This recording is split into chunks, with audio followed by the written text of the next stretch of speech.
مريح تنهدى يا صاحي كي تستريح. زونی T V کے معزز ناظرین گرامی، ماں کی خدمت کا ایک انوکھا واقعہ۔ محمد عبداللہ نامی 30 سالہ نوجوان اپنی ماں کو لیڈی ڈاکٹر کے پاس چیک اپ کے لیے لاتا ہے۔ نوجوان کی ماں چیک اپ کے لیے بیٹھنے کے بجائے اٹھ کر شرارتیں کرتی ہے اور بھاگنا چاہتی ہے۔ وہ بار بار اپنی چادر اتار کر کے پھینکتی ہیں، لیکن اس کا بیٹا بڑے پیار سے اسے بلاتا ہے اور اس کی چادر سر پر پہنا دیتا ہے۔ اس دوران اس نے اپنے بیٹے کے ہاتھ پر کاٹا بھی، بیٹے کو تکلیف بھی ہوئی اور اس کے چہرے پر اس نے مارا بھی، لیکن اس کا بیٹا بڑے مسکراہٹ کے ساتھ اسے دیکھتا اور اپنی ماں کا دھیان رکھتا۔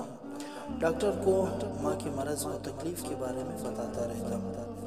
ڈاکٹر نے اس لڑکی سے پوچھا کہ عورت کون ہے؟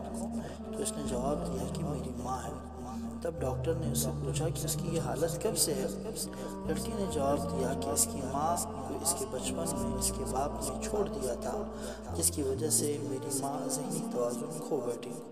لڑکی نے مزید بتایا کہ پہلے میری نانی میری ماں کا خیال رکھتی تھی، پر جب وہ 10 سال کا تھا تو نانی فوت ہو گئی، تو تب سے وہ خود اپنی ماں کا خیال رکھتا ہے۔ مزید اس نے بتایا کہ جب وہ سونا چاہتا ہے تو اپنا پاؤں ماں کے پاؤں کے ساتھ باندھ لیتا ہے تاکہ ماں اپنے آپ کو کوئی نقصان نہ پہنچا لے یا اکیلی گھر سے نہ نکل جائے۔ ڈاکٹر کے چیک اپ کے دوران لڑکے کی ماں نے بچوں کی سی ضد سے چپس مانگنے شروع کیے اور جوس بھی اس نے ساتھ میں مانگنا شروع کیا۔ اس کے بیٹے نے اسے چپس کھلائے، خود اپنے ہاتھ سے کھلاتا رہا اور اسے جوس بھی پلاتا رہا اور خوشی سے ماں ہنسنے لگی اور لڑکا اپنی ماں کو مسلسل چپس کھلاتا اور جوس پلاتا رہا، اور اگر ماں کے منہ پر کوئی گندگی لگ جاتی یا جوس گر جاتا تو بڑے پیار سے رومال کے ساتھ اپنے ماں کے منہ کو صاف کرتا رہتا۔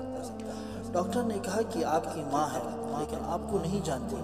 لڑکے نے جواب دیا کہ بے شک وہ مجھے نہیں جانتی کہ میں اس کا بیٹا ہوں، لیکن جس رب نے مجھے پیدا کیا ہے کہ وہ جانتا ہے کہ میری ماں ہے۔ اس دوران ماں نے کلینک میں لگی ٹی وی پر خانہ کعبہ کی تصویر دیکھی۔ ماں نے بیٹے سے کہا، ارے تم مجھے مکہ کیوں نہیں لے گئے؟ بیٹے نے جواب دیا، جمعرات کو ماں لے جاؤں گا۔ کیا میں نے آپ کو بتایا نہیں تھا کہ میں آپ کو جمعرات کو عمرے کے لیے لے جاؤں گا؟ ڈاکٹر نے اسے کہا کہ آپ اپنی ماں کو عمرے کے لیے مکہ لے جائیں گے تو آپ کی پریشانی مزید بڑھ جائے گی۔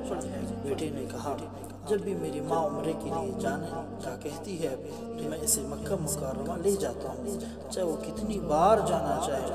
میں نہیں چاہتا کہ میری ماں کو چاہے اور میں اس کی خواہش اپنی استطاعت کے مطابق ہوتے ہوئے میں اسے پوری نہ کر دوں۔ اس ماں بیٹے کے جانے کے بعد ڈاکٹر اپنے کمرے کا دروازہ بند کر کے بہت روتا ہے۔ ڈاکٹر نے یہ واقعہ بیان کرتے ہوئے کہا، میں نے اپنے والدین کے حقوق کی بابت کبھی کچھ سنا اور پڑھا، لیکن اس لڑکی کی طرح ماں کی خدمت کرتے پہلے کبھی کسی کو نہیں دیکھا۔ اس لڑکی کی ماں کو بالکل شعور نہیں ہے کہ وہ اس کا بیٹا ہے، لیکن اس کا بیٹا اس کو انتہائی پیار کے ساتھ رکھتا ہے اور سنبھالتا ہے، اس کا خیال رکھتا ہے اور صرف اللہ رب العزت کی رضا کے لیے اپنی ماں کی خدمت کے لیے پوری کوشش کرتا رہتا ہے۔ حالانکہ وہ اسے ہاسپٹل میں داخل بھی کرا سکتا تھا، لیکن اس نے اپنی ماں کی خدمت اور اس کی دیکھ بھال خود کرنے کا انتخاب کیا تاکہ جنت کا دروازہ اس کے لیے زندگی میں اور اس کے بعد انشاءاللہ اس کے لیے کھلا رہے، تاکہ وہ اپنی ماں کی اس خدمت کی وجہ سے جنت میں داخل ہو۔ بے شک ماں کی خدمت علی جنت ہے۔